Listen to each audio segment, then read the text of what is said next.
আসসালামু আলাইকুম আমার প্রিয় viewers, welcome to Sathi recipe house. আজকে আর একটা নিউ রেসিপি নিয়ে আসছি, দেখবেন প্লিজ।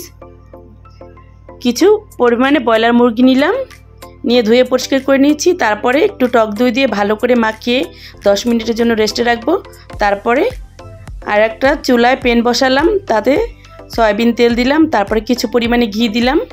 এখন কিছু গরম মশলা দিব, দারচিনি, এলাচ, লং, তেজপাতা দিয়ে মশলাটা একটু ভেজে নেব কিছু সময়। তারপরে এই তো ভাজা কমপ্লিট।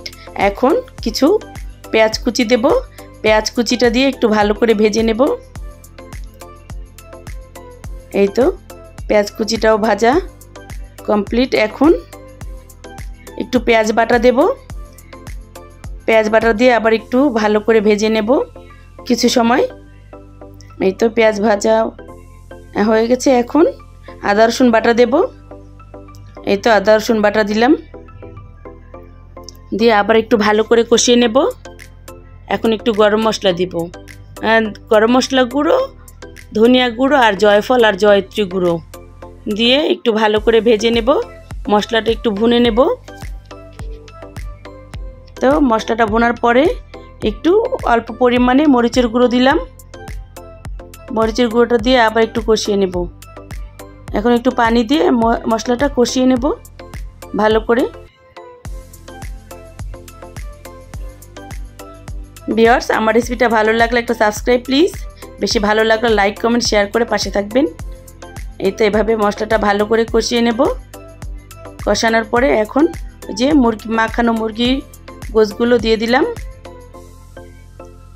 টক দই দিয়ে মাখিয়ে রেখেছিলাম। এখন গোশটাকে ভালো করে কষিয়ে নেব। ভিউয়ার্স, আমার ভয়েস যদি একটু ভুল ত্রুটি হয় ক্ষমা সুন্দর দৃষ্টিতে দেখবেন। এখন মশলাটা এই তো কষানো, ভালো করে কষিয়ে নেব। ঢাকনা দিয়ে ঢেকে কিছু সময় ভালো করে কষিয়ে নেব। তো এভাবে ভালো করে কষানোর পরেই দুধ জাল করে রেখেছিলাম, এখন সেই দুধটা দিয়ে দেব। এই তো কিছু পরিমাণ মতো লবণ দিয়ে দিলাম। এই তো ভালো করে কষানোর পরে এখন ওই জাল করা দুধ দিয়ে দেব। জাল করা দুধটা চুলায় গরম করে নেবেন, জাল দিয়ে তারপরে দুধটা দিবেন, ঠান্ডা দুধ দিবেন না। তারপরে কিছু আধ ফালি করা কাঁচামরিচ দিয়ে দিলাম। এখন কিছু সময় ঢাকনা দিয়ে ঢেকে ভালো করে রান্না করে নেব, যাতে ঝোলটা মাখমাখ হয়ে যায়। এই তো মাঝখানে আবার একটু নেড়ে দেখালাম।